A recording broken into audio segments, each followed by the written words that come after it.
میرے हुजूर की तो कोई बहन नहीं थी, लेकिन जब हजरत हलीमा सादिया के यहाँ हुजूर गए तो वहाँ हुजूर की एक रजाई बहन का तज़किरा मिलता है जो हुजूर को लोरियां देती थी। नाम शीमा था।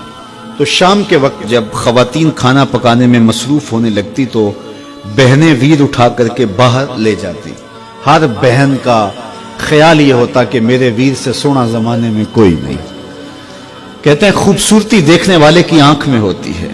जिसके वीर का रंग सोना होता तो वो कहती रंग नहीं तो कुछ भी नहीं है, और जिसके नकूश तीखे होते तो वो कहती कि रंग का क्या है, हुस्न तो नकूश में होता है। जिसकी आंखें खूबसूरत होती वो कहती मेरे वीर की झील जैसी आंखें तो देखो। अब यही बनु साद के मोहल्ले में होता।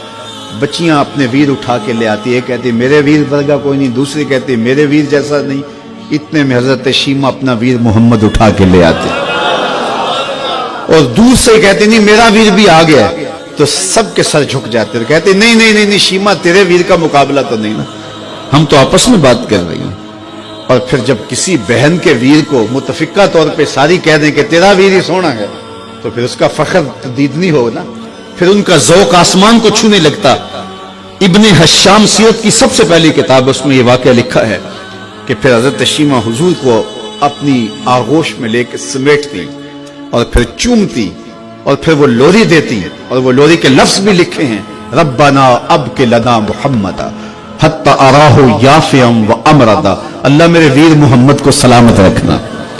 आज ये पालने में बच्चों का सरदार है, कल वो लम्हे आए जवानों का भी सरदार।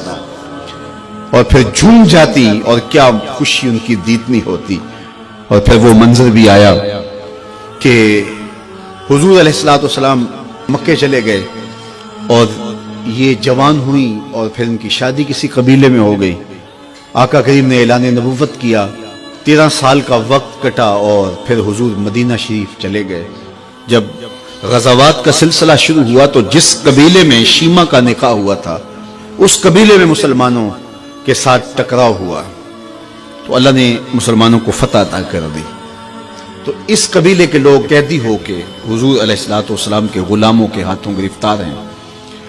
तो ये अपने कैदियों को छुड़ाने के लिए कबीले के सरदार एक एक घर से फिदिये के लिए रकम जमा कर रहे हैं। चलते चलते शीमा के घर भी पहुंचे जो कि एक उम्र का हिस्सा गुजार चुकी थी, और जाके कहा कि इतना हिस्सा आपका भी आता है। कहा किस लिए? कहा वो जो लड़ाई हुई है इतने हमारे बंदे गिरफ्तार हो गए तो उनको छुड़ाना है।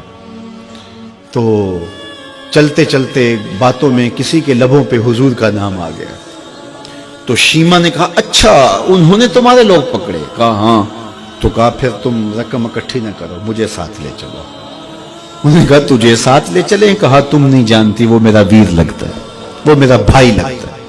कौम के सरदारों के साथ हजरत शीमा हुजूर के नूरी खैमों की जानब जा रही हैं और सहाबा नंगी तलवारों से पहरा दे रहे। ये मक्की दौर तो था नहीं, ये मदनी दौर था। और शीमा कौम के सरदारों के लेके जब आगे बढ़ने लगी ना तो सहाबा ने तलवारें सौंप दी। रुक जा ए देहाती औरत, जानते नहीं आगे कूचा रसूल है, आगे बगैर इज़्न के जिब्रील भी नहीं जा सकते, तुम कौन हो? तो शीमा ने जो लफ्ज कहे वो लफ्ज नहीं है। उसने कहा खल्लू सबीली वालमू आना उख्त नबीयकुम, मेरी राहें छोड़ दो, तुम जानते नहीं मैं तुम्हारे नबी की बाजी लगती। तलवारें झुक गई, आंखों पर पलकों की चिलमने आ गई, रास्ता छोड़ दिया।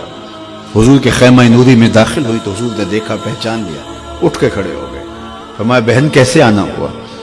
आपके लोगों ने हमारे कुछ बंदे पकड़े, छुड़ाने आई। तो फरमाया बहन तूने जहमत गवारा क्यों की? तू पैगाम भेज देती मैं यूं ही छोड़ देता, लेकिन तुम आ गई हो, अच्छा हुआ मुलाकात हुई।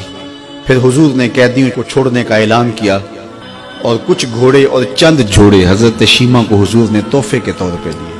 वीरों के दरवाजे पर बहनें आए तो वीर खाली तो मोड़ा नहीं करते, तो हुजूर ने बहुत कुछ अता किया। और फिर रुखसत करने खैमे से बाहर आए तो सहाबा की जमात मुंतजर थी। फरमाया सहाबा जब मैं कैदी छोड़ा करता हूँ मेरी आदत तुम्हें मालूम है कि मैं पहले तुमसे मुशावरत किया करता हूँ। आज ऐसा मौका आया कि मैं तुमसे मुशावरत भी नहीं की और कैदी भी छोड़ दिए। कहा जो चाहें आप करें, लेकिन क्यों मुशावरत नहीं फरमाई हुजूर? अगर इरशाद फरमा दें। तो फरमा इसलिए कि मेरे दरवाजे पे मेरी बहन आ गई थी। कोई लाओ तो सही जमाने में ऐसा, कोई लाओ तो सही जमाने में یہ جمال اور یہ حسن اور یہ کمال رکھنے والا، تو پھر کیوں نہ ہم اپنی ساری زندگی اس آقا کے نام لگاتے ہیں۔